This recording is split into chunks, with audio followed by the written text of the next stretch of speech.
What is up, Final Fantasy VIII fans? In this video, I'll be ranking all the dungeons in Final Fantasy VIII. Final Fantasy VIII is definitely one of my favorite Final Fantasy games. Unfortunately, the dungeons are not the part that's good about it. But anyway, let's try to rank them because that's what I decided I was going to be doing in this video, and that's what I'm doing in this video. So that's what I'll be doing in this video. So let's rank all these dang things. So I'm just gonna go in the order of what showed up here. I guess I'll spice things up a little bit. Sometimes I do it in order, sometimes I don't. I gotta spice things up a little bit. So the Fire Cavern is the definition of in terms of Final Fantasy VIII, yeah, probably a B tier dungeon.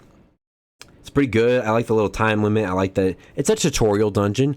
I'd say if it wasn't a tutorial dungeon, it'd honestly be like C or D, but it just really works as a great like little opening dungeon. And yeah.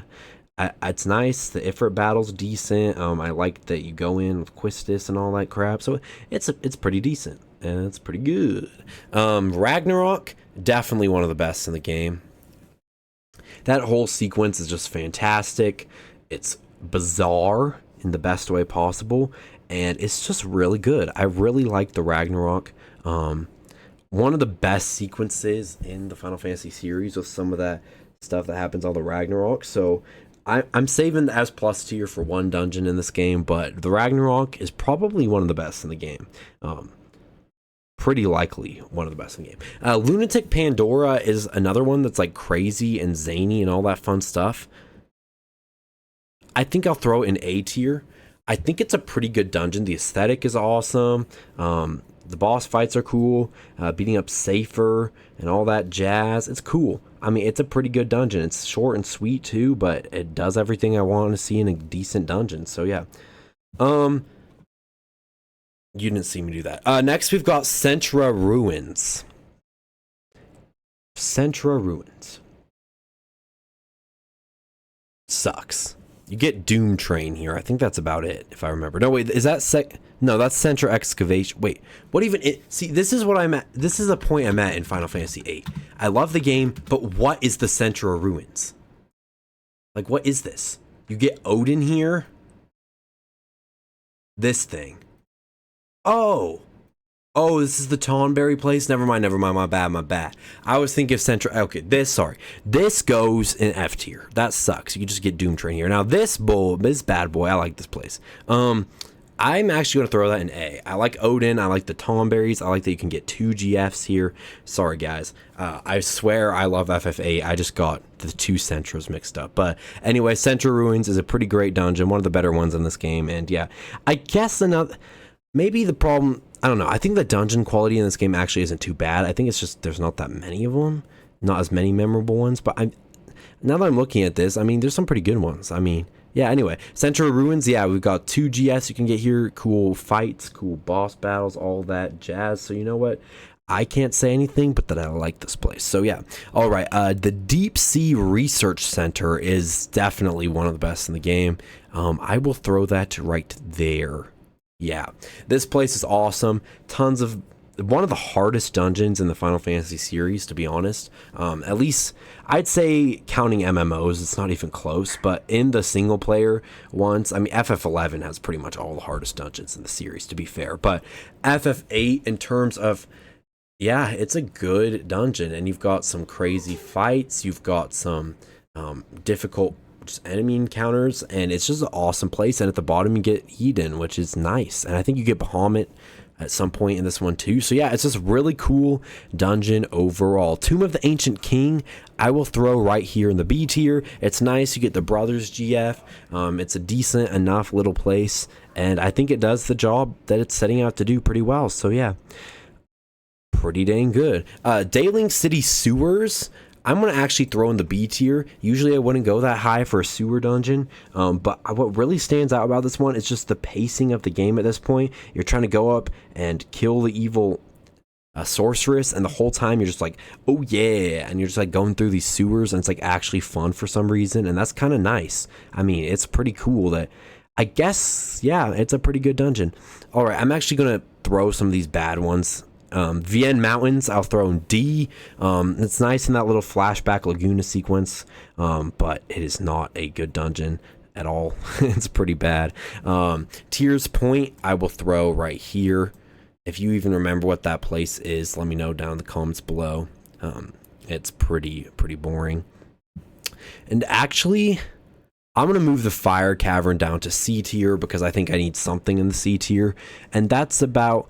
Actually, I'm also going to move the Daylink City Sewers to the C tier. While the pacing is really good, and this is a nice tutorial dungeon, I think in terms of the Final Fantasy series, I think these are two pretty average dungeons. And then the Great Salt Lake, other than the fact that I like that that's a thing, I think I'll throw this right here because the aesthetic is that cool and you get Edia and all that. I know that's probably crazy. Yeah, I feel like I just have better memories of the Great Salt Lake for some reason than Daylink City Sewers and the Fire Cavern. So yeah, I'm gonna put that in the B tier. That's pretty cool. So now that we've put, I've thrown all the boring ones in and Great Salt Lake because that's not a boring one, but it's a little less notable, I guess. But anyway, so let's get back into some of the really good dungeons. D District Prison is insane.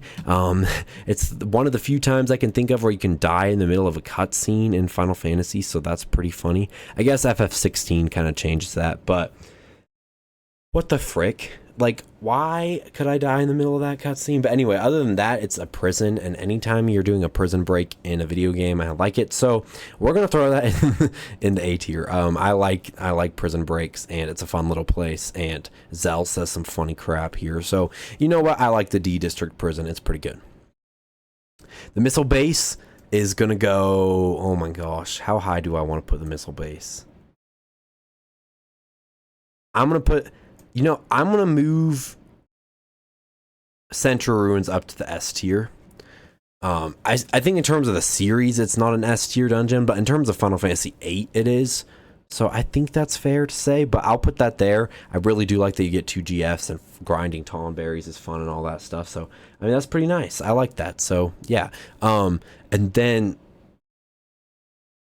yeah, it's just really cool. I really like that dungeon. The Central Ruins. Anyway, let's talk about the missile base now because that's what I actually moved up there. Sorry, I was just trying to justify why I put Central Ruins in the S tier. But the A tier missile base, the actual dungeon itself is kind of confusing, but it's also kind of short and all that stuff. But the part that makes me love this so much is that cutscene, or you just blow up the garden if you fail.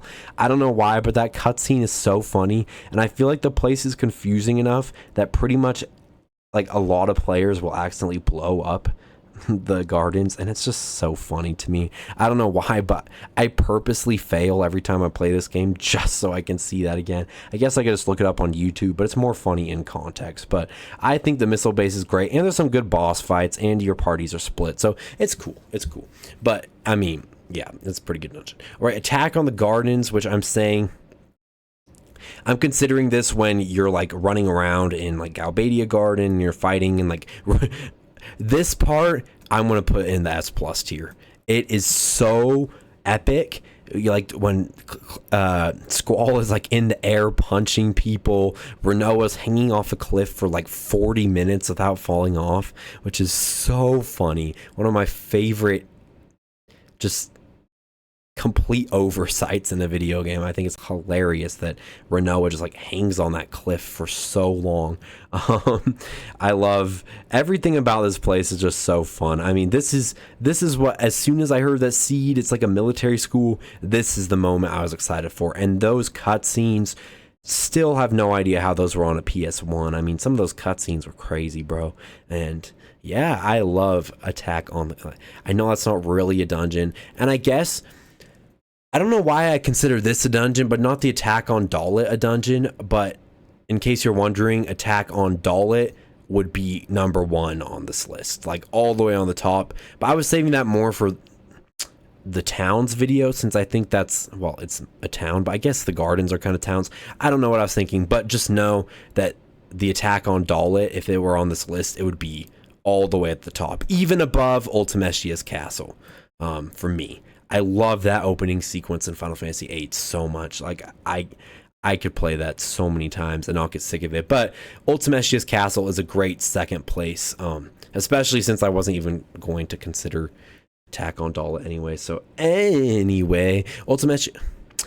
No, I think I would put Attack on Dalit in second. I think Attack on Dalit, it's so iconic and I love it, but Ultimechia's Castle is just one of the best crafted dungeons in the series. Like, maybe I have more fond memories of it, the Attack on Dahlia, but Ultimechia's Castle is just insane.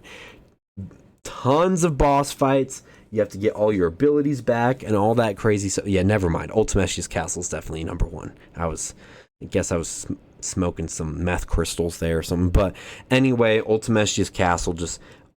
it's so cool. You start from like square one, like you've got no abilities and all that. You got to build right back up. Then you get to fight Ultimechia and one of the best final bosses in the series, one of the best bosses in the series. And you get to fight my man Omega Weapon and just Armageddon fist him to death. So, you know, I just love this. And we've got a nice little like cleaver here, like half of a Final Fantasy V Geomancer bell or something. But yeah, this is the list. Let me know down below what you think. Again, Attack on Dahlia would be right here. Again, I don't know why I didn't put that on here. That was really stupid of me. But thank you all for watching this video, and I will see you in the next video. Let me know if you want me to do anything, like, subscribe, do all that jazz. Peace out, y'all. Thanks to my good man Chemo for being a patron. If you want tons of exclusive RPG content, join now as a patron today.